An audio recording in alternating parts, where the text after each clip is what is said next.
Halo, selamat berjumpa kembali dalam pembelajaran matematika. Pada sesi sebelumnya kita sudah membahas yang berkaitan dengan fungsi kuadrat, di antaranya adalah tentang bentuk umum fungsi kuadrat dan grafik fungsi kuadrat. Nah, untuk pertemuan selanjutnya ini, mari kita sama-sama mempelajari tentang penerapan fungsi kuadrat dalam kehidupan nyata. Nah, selamat mengikuti dalam pembelajaran sesi ini. Penerapan fungsi kuadrat. Nah, dalam penerapan fungsi kuadrat ini, kita akan mencoba tentang penerapan soal cerita fungsi kuadrat itu sendiri ya. Nah, kemudian untuk menyelesaikan aplikasi atau penerapan soal cerita fungsi kuadrat, ada beberapa langkah yang perlu dipahami terlebih dahulu, yaitu A. Membaca soal dengan seksama atau cermat. Itu yang perlu diperbuat ya. Kemudian B, membuat permisalan. Nah, kemudian yang C atau ketiga, membuat fungsi kuadrat dari soal. Biasanya yang menjadi f(x) atau fungsi x adalah nilai yang dicari. Misalnya luas. Nah, kemudian kalau sudah semuanya, barulah kita selesaikan fungsi kuadrat tersebut ya, selesaikan fungsi kuadrat tersebut. Beberapa hal yang biasanya ditanyakan, nilai fungsi x untuk x tertentu, nilai maksimum atau nilai x yang tidak memungkinkan. Pada soal-soal cerita fungsi kuadrat, biasanya ada kalimat informasi yang digunakan untuk membentuk fungsi dan kalimat pertanyaannya. Ya. Ini yang harus kita pahami terlebih dahulu sebelum kita menyelesaikan tentang soal-soal yang ada hubungannya dengan penerapan kehidupan sehari-hari yang ada hubungannya dengan fungsi kuadrat. Contoh soal penerapan fungsi kuadrat. Untuk nomor 1, sebuah peluru ditembakkan dengan vertikal ke atas. Vertikal artinya tegak lurus ke atas ya. Ya. Ketinggiannya bisa dirumuskan dengan rumus H dalam kurung T sama dengan 60T dikurangi T kuadrat. Berdasarkan rumus tersebut, A, hitunglah peluru pada detik ke-20 ketika diluncurkan ke atas tentunya ya. Yang B, kapan peluru sampai ke tanah, berarti jatuh kembali. Yang C, tinggi maksimum yang bisa dicapai oleh peluru. Ya, jadi peluru itu bisa mencapai ketinggian maksimum, kemudian balik lagi ya. Nah, untuk menjawab A, B, C ini, di bawah ini sudah disajikan beberapa ilustrasi jawaban atau langkah-langkah jawaban. Mari sama-sama kita telusuri satu persatu.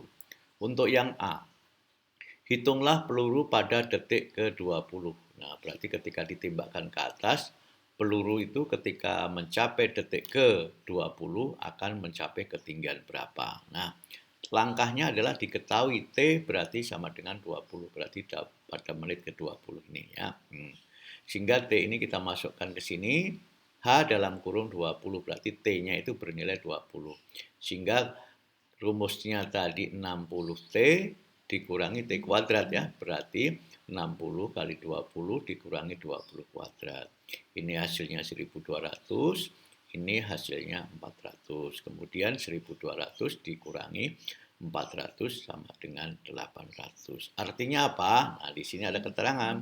Jadi ketinggian peluru pada detik ke-20 ya, pada tembakan pada detik ke-20 itu capaian peluru itu mencapai 800 meter.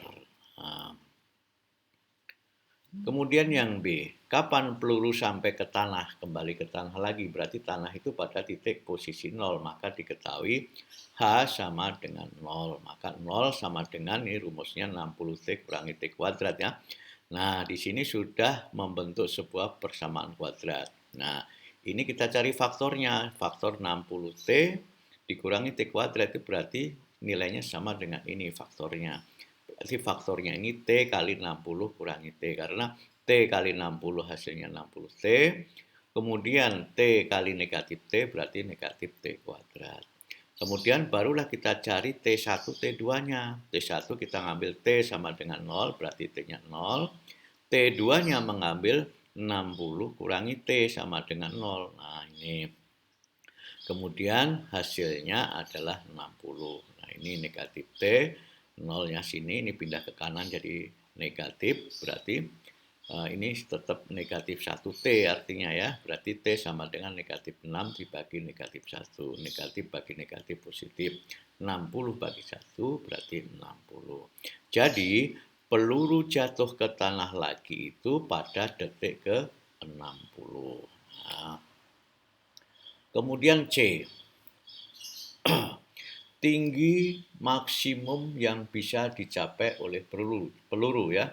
Peluru itu ketika ditembakkan bisa mencapai ketinggian maksimumnya, kemudian turun kembali, tentunya gitu ya. Berarti caranya apa? Nah, seperti halnya sudah kita pelajari di sebelumnya, yaitu rumus maksimum minimumnya. Berarti sama dengan diskriminan dibagi negatif 4A. Sehingga ini yang menghasilkan, nah seperti ini nilai diskriminannya ya. Nah, nilai diskriminannya ini berarti B kuadrat, B-nya itu berarti bernilai 60. 60 kuadrat. Nah, negatif 4 A-nya, A-nya berapa di sini? A-nya itu berarti ini. Nah, karena yang pakai kuadrat ya, berarti negatif 1. Nah, kemudian negatif 4 A ini C, C-nya berapa? C-nya 0. Nah, di sini kan nggak ada ya, berarti bisa juga ditambah atau dikurang 0 sama aja. 0, sehingga dibagi negatif 4 kali negatif 1. Sehingga perolehannya seperti ini. Nah, 3.600 kurangi 0 dibagi 4. Nah, sehingga 3.600 bagi 4 sama dengan 900. Jadi, tinggi maksimum yang bisa dicapai peluru bisa mencapai ketinggian 900 meter. Nah, kemudian persamaan sumbu simetri adalah, nah, sumbu simetrinya berapa? Berarti ketika twing naik ke atas, turun, nah membentuk sebuah kurva terbuka ke bawah. Nah, sehingga sumbu simetrinya, kalau ditarik sumbu simetrinya berarti dengan rumus negatif B dibagi 2A, sehingga didapat B-nya itu 60, berarti negatif B, berarti negatif 60. Dibagi 2 kali A, A-nya negatif 1 ya. Berarti hasil negatif 60 dibagi negatif 2, negatif bagi negatif positif, 60 bagi 2 berarti 30. Jadi koordinat titik balik maksimum, kalau dihubungkan dengan koordinat titik balik maksimum di sini, nah itu pada titik keberapa? Pada titik 30,900. Artinya 30 itu miliknya, kalau dalam garis bilangan miliknya X, yang 900 itu miliknya Y. Berarti Y-nya bernilai 900. X-nya bernilai 30. Kemudian titik sumbu simetrinya pada titik ke 30. X 30 ya. Nah, demikianlah pembahasan nomor 1. Mudah-mudahan bisa dimengerti. Soal nomor 2. Sebuah mobil sedang menuruni bukit dari atas ke bawah. Berarti posisinya di atas mobil ya. Kemudian turun ke bukit, turun di bawah bukit tentunya ya. Nah, ketinggian mobil setiap detiknya dinyatakan dengan rumus H dalam kurung X sama dengan 120 ditambah 2T dikurang T kuadrat. Berdasarkan rumus, ya berdasarkan rumus ini maksudnya, kapan mobil akan sampai di bawah bukit? Kalau di bawah bukit berarti posisinya di titik 0, maksudnya begitu. Maka di sini cara menjawabnya Hx bernilai 0. Nah, maka di sini 0 sama dengan 120 ditambah 2T dikurang T kuadrat. Nah, kita susun menjadi sebuah apa? Persamaan kuadrat. Nah, berarti ini sudah menyebut persamaan kuadrat. Ini nilai 0 ya, berarti posisinya mobil itu di bawah bukit, berarti posisinya di 0. Nah, sehingga dari persamaan kuadrat ini kita kembangkan menjadi faktor persamaan kuadrat. Nah, dari persamaan kuadrat ini kita jadikan faktor persamaan kuadrat. Sehingga T dikurang 12 kali T ditambah 10 sama dengan 0. Ya.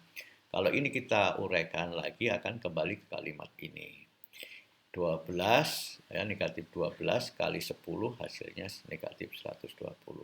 Kalau negatif 12 ditambah 10 akan menghasilkan negatif 2.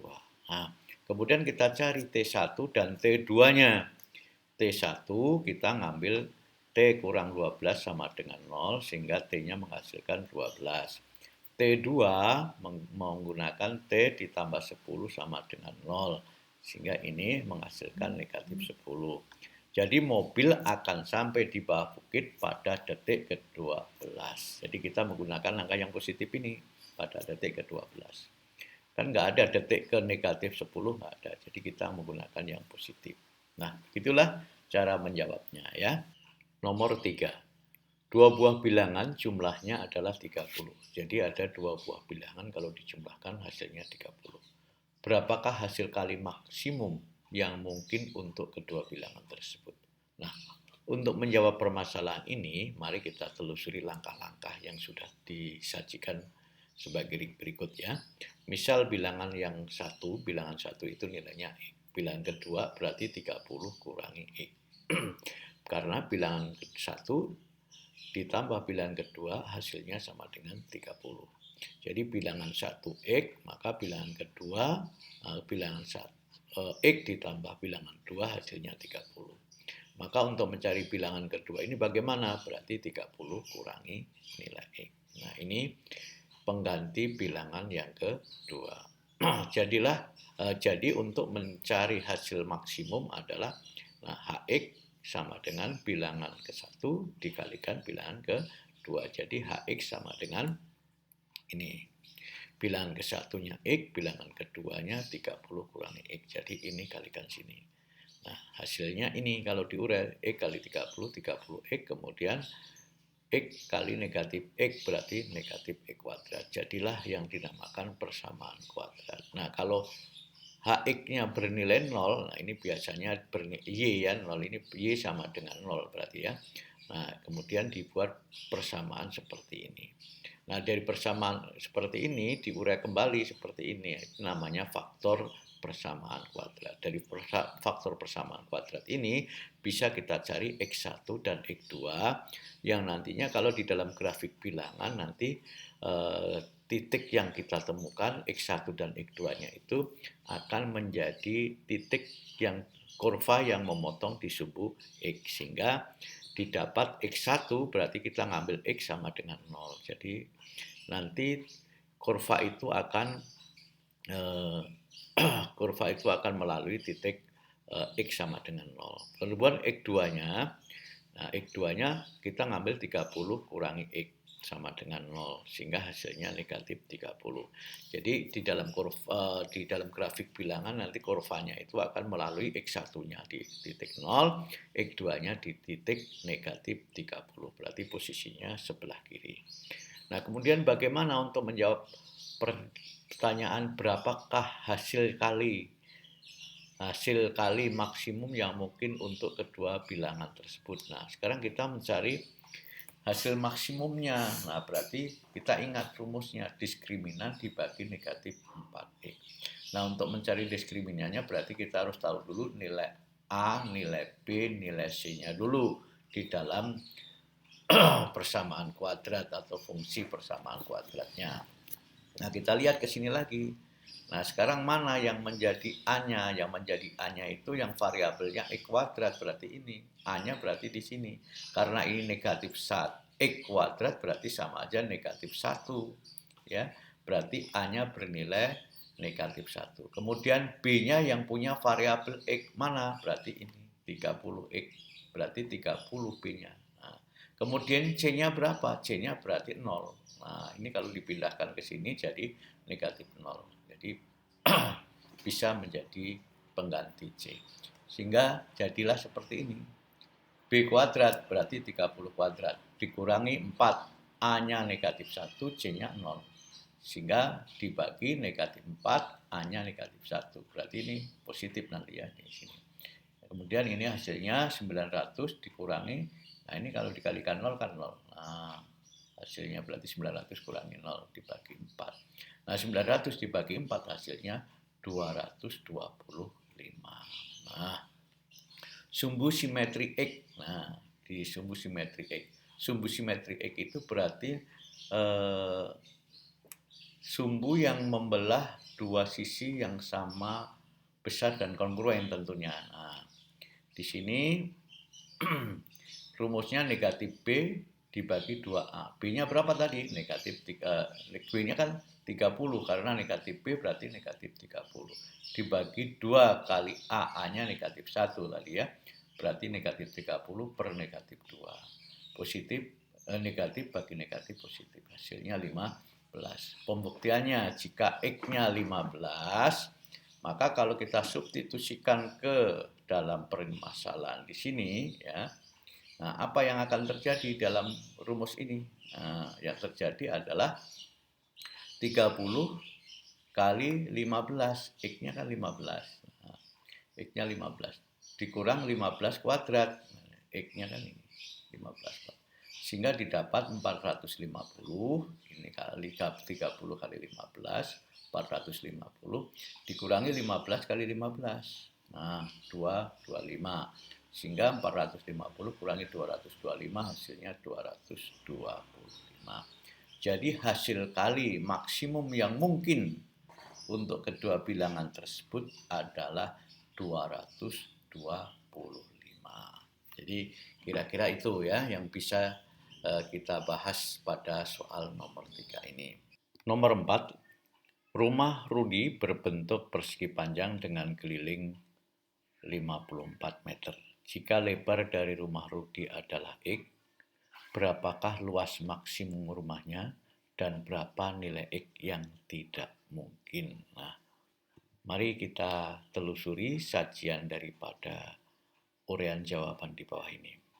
Nah, kita membuat permisalan, misal L sama dengan X, atau lebar sama dengan X, dan panjang sama dengan B. Jadi keliling sama dengan 54. Nah, keliling itu kan diperoleh dari 2 kali panjang tambah lebar. Lebarnya L, berarti dikali X di sini. Berarti 54 sama dengan 2 kali panjang tambah lebar. Lebarnya sudah kita ganti dengan nilai X. Nah, kemudian setengah keliling itu berarti separuh dari kelilingnya. Nah, berarti 27. 27 itu berarti kan nilainya sama dengan panjang tambah lebar. Tadi lebarnya sudah diganti dengan X. Nah, sehingga untuk mencari X-nya, nah, kita akan mengurai 27 dikurang X berarti akan ketemu nilai P. Berarti P-nya itu nilainya sama juga 27 kurangi X. Nah, jadi P nanti kita ganti dengan 27 kurangi X. Nah, luas persegi panjang itu kan lebar kali panjang atau panjang kali lebar boleh. Nah, sehingga didapat luas sama dengan lebarnya itu berupa X, panjangnya berupa 27 kurang X. Nah, ini kita tulis. Nah, sekarang ini sudah menjadi sebuah faktor ya, sudah sebuah faktor dari fungsi di sini. Nah, fungsi kuadrat di sini. Nah, karena apa? Ini X kali 27, ini hasilnya 27X. Kemudian X kali negatif X berarti negatif X kuadrat. Nah, kalau ini kita urai, nah ini berarti nilai A-nya yang mana? Nah, kita cari yang memiliki variabel X kuadrat. Berarti kan ini, berarti di sini A-nya bernilai 1, negatif 1 ya. Berarti A-nya negatif 1. Negatif X kuadrat berarti nilainya sama juga negatif 1 X kuadrat. Berarti A-nya negatif 1. Kemudian B-nya yang mana? Berarti ini, yang memiliki variabel X. Nah, C-nya berarti berapa? C-nya berarti 0 nantinya. Karena di sini tidak ada, nggak tertulis ya. Nah, kemudian kalau kita mencari X1, X2-nya, nah kalau dalam grafik fungsi nanti kurva itu akan melalui titik X1 di mana, titik X2 di mana, berarti ini. Berarti kita mencari X1-nya, kita ngambil dari ini, X sama dengan 0. Nah, kemudian X2-nya berarti ngambil dari sini sama dengan 0. Nah, hasilnya mendapatkan 27. Berarti nanti kalau kita buat grafik fungsinya berarti grafik itu atau kurva itu akan melalui titik X1-nya di titik 0, kemudian titik X2-nya akan menempati di titik X sama dengan 27. Berarti tengah-tengahnya berapa nanti? Nah, nanti akan kita cari yang namanya sumbu simetrinya. Nah, kita lanjut untuk menjawab berapa luas maksimum rumahnya. Ya, berarti untuk mencari luas maksimum sebagaimana kita sudah mengetahui rumusnya, diskriminan dibagi negatif 4A. Nah, B-nya kita kuadratkan dikurangi 4AC, ini diskriminannya dibagi negatif 4A. Berarti tadi B-nya berapa? 27 kan? Nah, 27 kuadrat kurangi 4. Nah, ngambil dari sini. A-nya berapa? A-nya tadi berapa? A-nya negatif 1. Nah, C-nya berapa? 0. Sehingga kita urai seperti ini. Kita bagi seperti ini, hasilnya 729 kurangi 0 dibagi 4, hasilnya ini 182,25 meter persegi. Jadi yang memungkinkan luas maksimumnya 182,25 meter persegi. Nah, jadi luas rumah Rudi, nah itu sebesar 182,25 meter persegi. Nah, kemudian untuk menjawab dan berapa nilai X yang tidak mungkin? Nah, jadi yang tidak memungkinkan untuk nilai X jika X-nya sama dengan 0. Kalau X-nya sama dengan 0 berarti kan harus 27 sisi yang berikutnya. Masa sisinya 0 kan nggak mungkin. Atau juga X-nya kurang dari sama dengan 0. Kalau X-nya negatif, masa lebar atau panjangnya negatif kan nggak mungkin. Ataupun juga X-nya lebih dari 27. Nah, jadi nggak mungkin juga. Nah, kemudian kalau kita mencari yang memungkinkan panjang sisinya berapa? Panjang sisinya yang memungkinkan berarti kita mencari sumbu simetrinya tadi. Tengah-tengah antara 0 dan 27 berarti kan 13,5. Bisa juga kita cari dengan rumus. Negatif B dibagi 2A sama dengan negatif 27 dibagi 2 kali negatif 1, negatif 27 per negatif 2 berarti 13,5.